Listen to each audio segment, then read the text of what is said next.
டைமிங்லாம் வேற பேசியிருக்கிறாரு. Delta Dalda election emotion. யாரையா அவங்களுக்குலாம் எழுதி கொடுக்குறாங்க.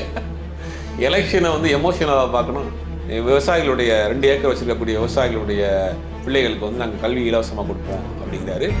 தமிழ்நாட்டில் கடந்த 50 வருஷமாக உயர்கல்வியிலேருந்து ஆரம்ப கல்வி உயர்கல்வி வரைக்கும் இலவசமாக தான் இருக்குது. ஒரு தட்டு படத்தை இங்கே எங்கே கேட்கணும்? யார்கிட்ட கேட்கணும்? ஒன்றிய அரசு கேட்கணும். சரி, இலங்கை மீனவர்களுக்கான பிரச்சனை யார் நோக்கி கேட்கணும்? ஒன்றிய அரசு நோக்கி. இவர் யார் கேட்குறாரு? அடிப்படை எந்த அரசியல் புரிதலுமே இல்லாத ஒரு வேலையை பண்ணிட்டு இருக்காங்க. நமக்கு ஜாலியாக பேசி சிரிச்சுட்டு போக வேண்டியதான். தமிழ்நாட்டு மக்கள் அவ்வளோ புரிதல் இல்லாமல் இருப்பாங்க. பாஜகவினுடைய வெர்ஷனாக விஜய் இன்னொரு வெர்ஷனாக பேசிட்டு இருக்காரு. இதுதான் ஆபத்தான அரசியல். விஜயை பார்த்து 2 ஆண்ட கட்சியும் ஆண்டு கொண்டு இருக்க கட்சியும் பயப்படுது அப்படின்னா, ஆட்சி அதிகாரத்தில் பங்கு தரேன்னு சொன்னதுக்கு பிறகும் உங்களை நம்பி ஒரு லெட்டர் பேட் கட்சி கூட தமிழ்நாட்டில் கூட்டணிக்கு வரலையே.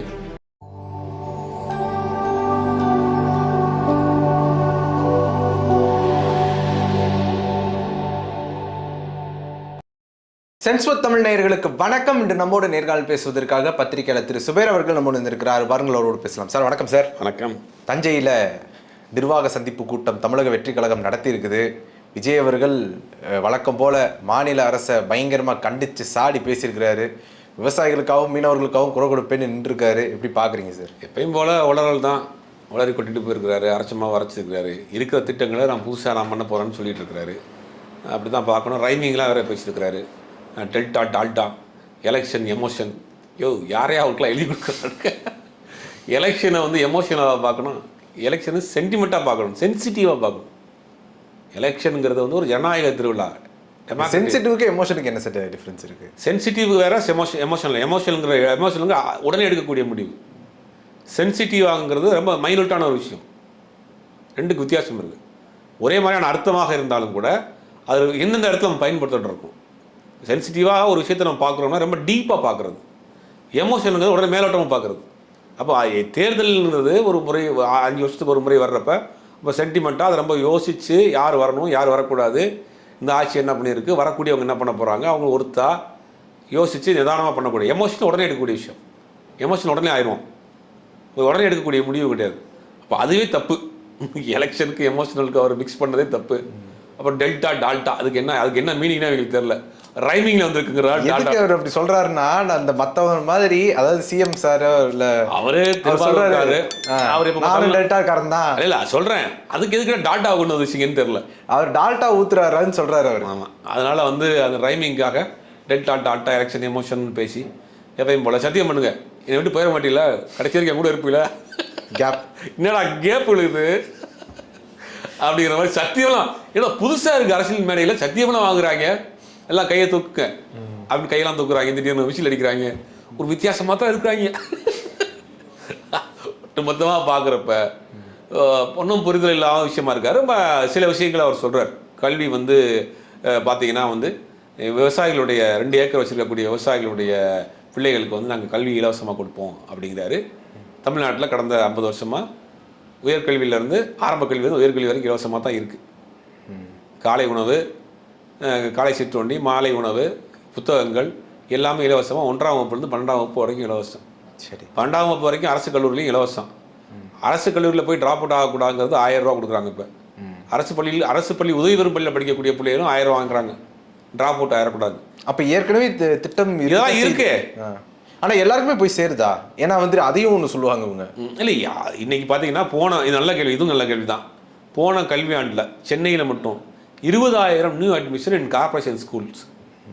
20,000 பிள்ளைங்க சென்னையில் மட்டும் சிபிஎஸ்சி ஸ்கூலில் பெரிய பெரிய ஸ்கூலில் படிச்சுட்டு இருக்க பிள்ளையே டிசி வாங்கிட்டு சேர்ந்துருக்குறாங்க.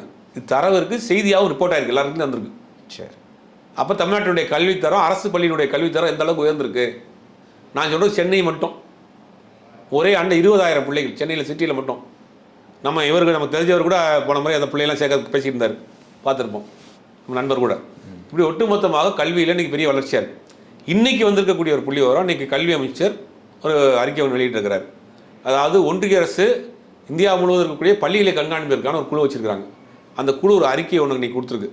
அது என்னென்னா, இந்தியாவிலேயே 76% பெண்கள் உயர்கல்வி படிக்கக்கூடிய ஒரு மாநிலம் தமிழ்நாடு மட்டும்தான். 76%. அதுக்கு என்ன காரணம்? புதுமை பெண் திட்டம், இந்த 1000 ரூபா ட்ராப் அவுட் குரூப்லாம் கொடுக்குறாங்க இல்லையா, அதுக்கு இந்த வளர்ச்சி. அப்போ கல்வி வந்து இன்னைக்கு மிகப்பெரிய வளர்ச்சி இருக்குது. மருத்துவக் கல்லூரியுமே மாவட்டந்தோறும் மருத்துவமனை மருத்துவக் கல்லூரி அதுவும் இருக்குது. ரெண்டாவது விவசாயிகளுக்கான விஷயத்தை பேசுகிறார்.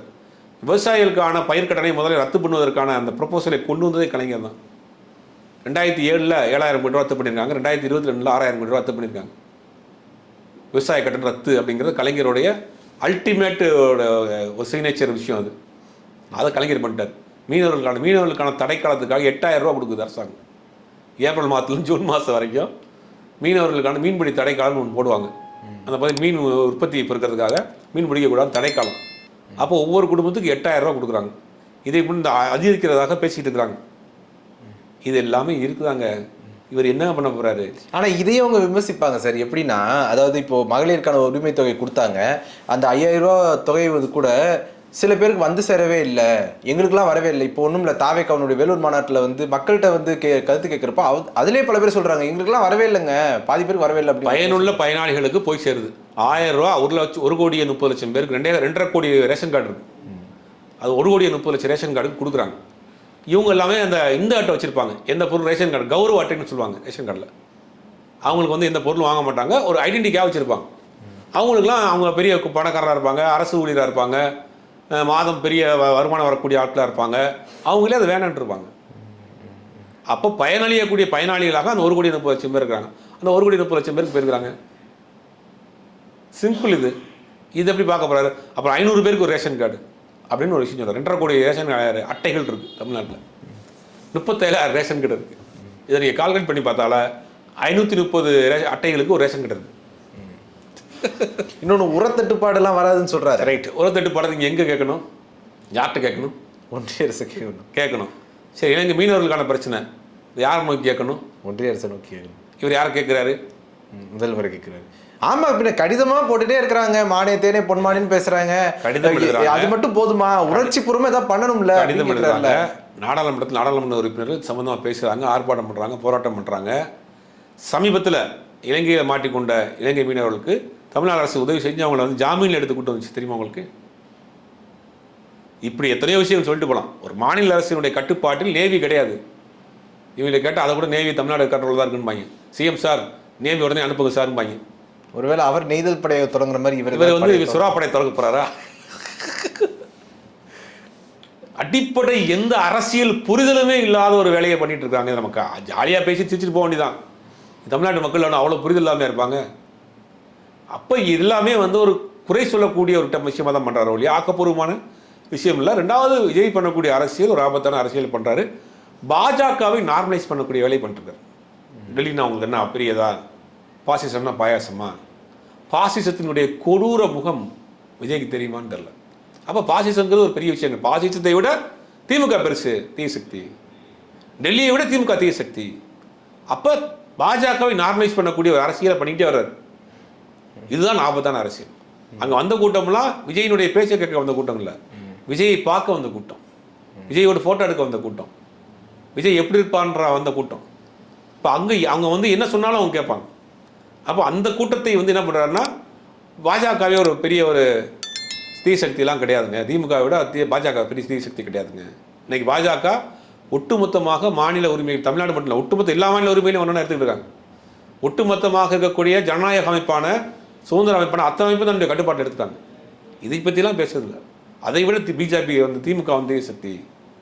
அப்போ பாஜகவை விட திமுக வந்து மோசமான ஒரு கட்சி அப்படிங்கிற ஒரு நார்மலைஸ் பண்ணக்கூடிய ஒரு அரசியலை, ஒரு ஆபத்தான அரசியலை தொடர்ந்து இங்கே பண்ணிகிட்டே இருக்கிறாரு. அதனால என்ன பண்ணுறாருன்னா, மற்ற யாரையும் விமர்சிக்க மாட்டேன், 2 கட்சியில் வந்து கூட்டணிக்கு போடுறாங்க, மறைமுகமாக கூட்டணி வச்சுருக்காங்க, திமுக அதிமுக சொல்கிறாங்க.